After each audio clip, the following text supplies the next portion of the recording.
What's up guys, welcome to today's video. I'm in Portugal, renting myself a car and I'm going to be exploring the Algarve and going on a mission to try and find some of the best beaches it has to offer.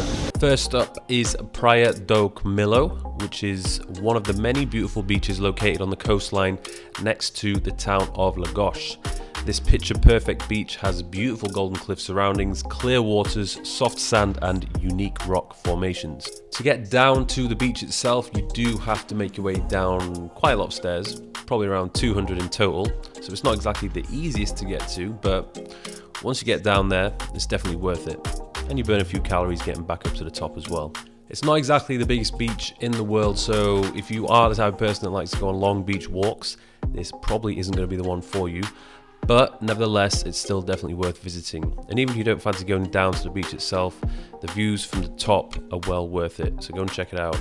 Next on the list is Praia da Rocha, which is the main beach in Portimao. It's also a bustling holiday resort in its own right. The beach itself is a vast one, so it's ideal for those people that do like to go on long walks. And even in the middle of summer, there's always plenty of space, so there's no need to worry about not getting a spot to place your towel down. It's generally easy to get to, since it's right next to all the hotels, bars and apartments dotted along it, so it might be a good option to go for if you want a beach located right next to where you're staying. You're spoiled for choice in terms of water sports and activities, so this would be a good option if you've got kids or you want to keep yourself entertained. And just on the other side of the pier, you've got yourself a smaller beach which has a beach club located on it, so if you don't want to go into the sand, you can just stay here, chill by the pool and listen to some good music, good vibes, have a drink and have some good food. Next up is Praia da Marinha, an iconic beach near Lagoa and renowned for being known as one of the most beautiful beaches in the world. And I do not disagree.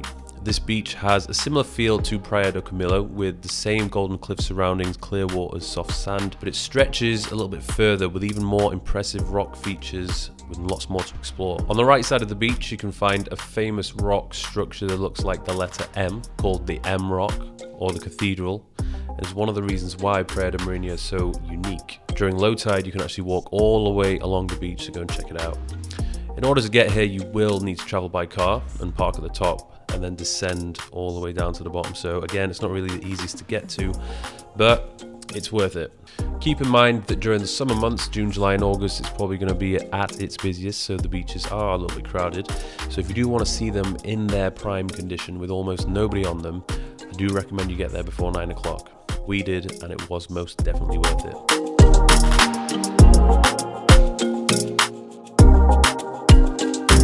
Right, if you want to get to the caves, I recommend you get a little paddle board, so you can paddle your way over there. Literally it takes about 5 minutes.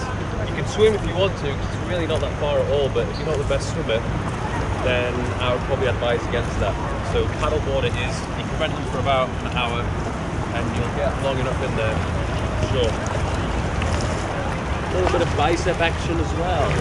Right, so we're at the Benegill Caves. As you can see, it's an absolutely aesthetic feature of Mother Nature's power and erosion over thousands of years. Got a big hole in the ceiling, two little archways where you got boats coming in and out.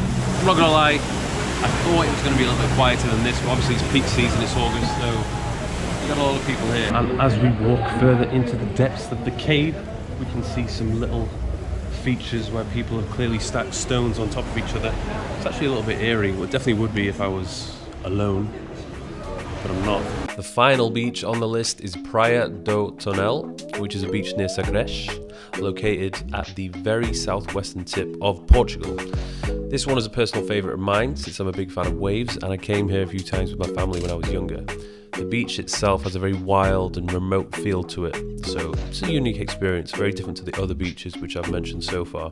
On the left side of the beach you can see the white walls of the fortress of Sagres, so even if you don't have time to check out the beach or you don't want to go down there, I'd recommend looking around the fort because it is quite interesting. The waves on this beach can get quite big here, which makes the beach very popular for surfing and bodyboarding. Just be aware that the currents can be quite strong and the sea itself is pretty damn cold, so a leisurely swim might be out of the question.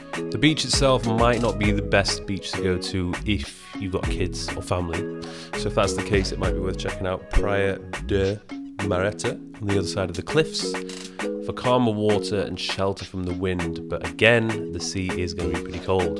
So there we have it, guys, a handful of the Algarve's most spectacular beaches, which we had the pleasure of experiencing. Obviously there's a few more which we didn't get to see, but hopefully we'll come back and see them another time.